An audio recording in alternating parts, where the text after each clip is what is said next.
Dans l'émission allemande du 15 août 2015 titrée « L'afflux de réfugiés vers l'Europe est une stratégie des États-Unis », nous avons expliqué la stratégie de globalisation de ce qu'on appelle les 4 courants ininterrompus.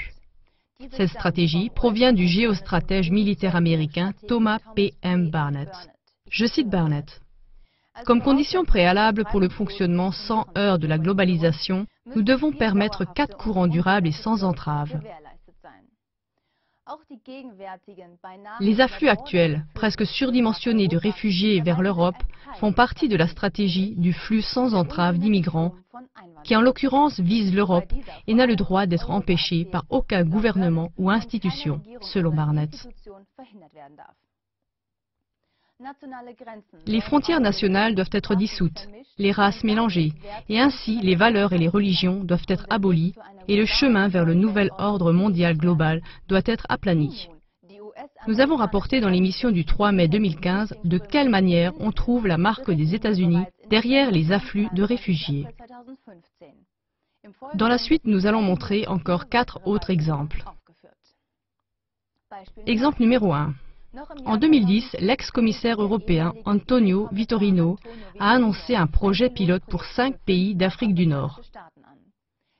Je cite Vitorino. En association avec l'Agence des Nations Unies pour les réfugiés, UNHCR, on veut aider la Tunisie, la Libye, l'Algérie, le Maroc et la Mauritanie à construire leur propre système d'asile solide et à respecter les standards européens lors de l'accueil des réfugiés. De cette manière, les flux vers l'Europe pourraient être réduits. Les chefs d'État libyens, tunisiens et égyptiens étaient aussi inclus dans ce projet et ont participé au contrôle des flux de réfugiés. Le but était de créer des conditions tellement bonnes que les réfugiés voudraient rester sur leur continent. Avec le début du printemps arabe qui, c'est maintenant prouvé, était orchestré par les États-Unis, le projet pilote a été interrompu et n'a plus été réalisé. Les pays ont été déstabilisés et la Libye a été bombardée sous la direction des États-Unis. Il ne reste plus qu'un énorme chaos et des afflux de réfugiés qui n'en finissent plus. Exemple numéro 2. Beaucoup de personnes en Europe se posent à juste titre la question de savoir où les réfugiés trouvent l'argent pour payer des sommes exorbitantes aux passeurs. Le 5 août 2015, le célèbre magazine autrichien Infodirect a publié une réponse possible. Selon des informations d'un collaborateur du ministère autrichien de la Défense, il y aurait des renseignements selon lesquels des organisations nord-américaines payent les passeurs qui amènent quotidiennement des milliers de réfugiés en Europe. Le collaborateur des services secrets aurait dit la chose suivante. On a des renseignements selon lesquels des organisations provenant des États-Unis ont créé un modèle de cofinancement et supportent des parts importantes des coûts de passage. Chaque réfugié d'Afrique du Nord n'a pas 11 000 € en liquide. Est-ce que personne ne se demande d'où vient cet argent? Infodirect résume cela de la manière suivante. Les coûts de passage et les circonstances sont connus des cercles policiers qui ont affaire quotidiennement avec les demandeurs d'asile. Le soupçon selon lequel les États-Unis sont impliqués dans cette affaire, dans le sens d'un plan géostratégique, est aussi souvent mentionné. Fin de citation. Exemple numéro 3. De manière récurrente, des campagnes apparaissent dans l'espace germanophone qui appellent au trafic de réfugiés vers l'Allemagne ou l'Autriche. Ainsi, par exemple, le site www.fluchthelfer.in, qui a ouvert sur Internet il y a peu, appelle par exemple à passer clandestinement des réfugiés avec la voiture vers l'Autriche ou l'Allemagne sur le retour des vacances en Italie. Une recherche sur le propriétaire de la page web montre que le site appartient à l'organisation The Ayn Rand Institute, siégeant aux États-Unis. L'Ayn Rand Institute est un think tank, un groupe de réflexion américain. Yaron Brook, né en Israël, en est le directeur. Au moyen de campagnes professionnelles, ce groupe de réflexion américain mise sur l'humanité et en appelle à la compassion des Européens.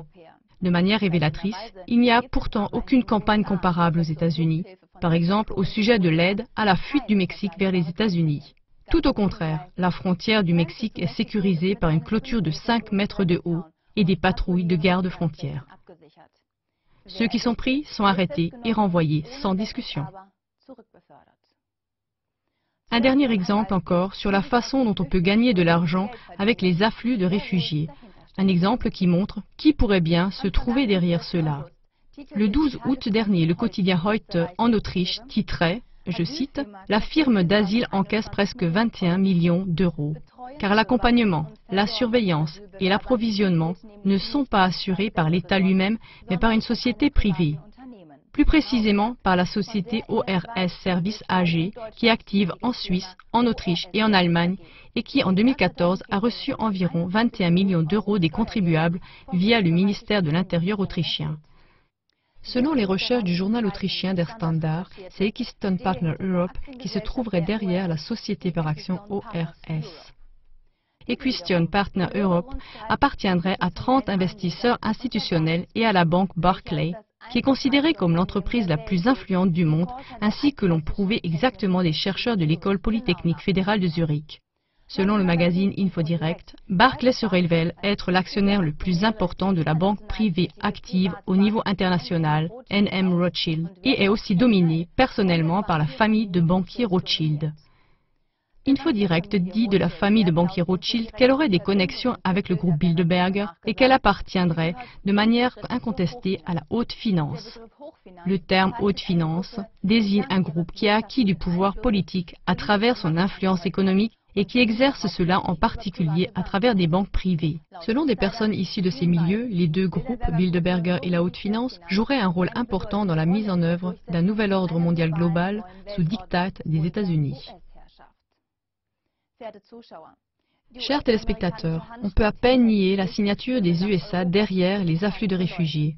C'est pourquoi il ne faut pas déverser son mécontentement sur les réfugiés, ni même se laisser monter contre eux. Cela ne contribuerait qu'à déstabiliser encore plus l'Europe et à servir les intérêts des tireurs de ficelles derrière la stratégie des réfugiés. Tout au contraire, il faut dévoiler les tireurs de ficelles américains et leurs collaborateurs de soutien, que ce soit les politiques locaux, les médias ou d'autres organisations, et mettre un terme au libre cours du mélange des peuples. Et cela avec la même tactique qui est utilisée par les stratèges américains comme Ayn Rand Institute. En effet, il est dit dans leurs vidéos publicitaires, tout dépend des humains, car le changement est en nous, et nous sommes les personnes qui créent ces lois. Tout dépend d'une décision très simple. Avez-vous déjà choisi? Voulez-vous une Europe dans laquelle toutes les identités, cultures et valeurs sont dissoutes? Ou une Europe avec des identités et des cultures propres, dans laquelle la paix pour tous est garantie? Avec cette pensée, je vous souhaite une bonne soirée.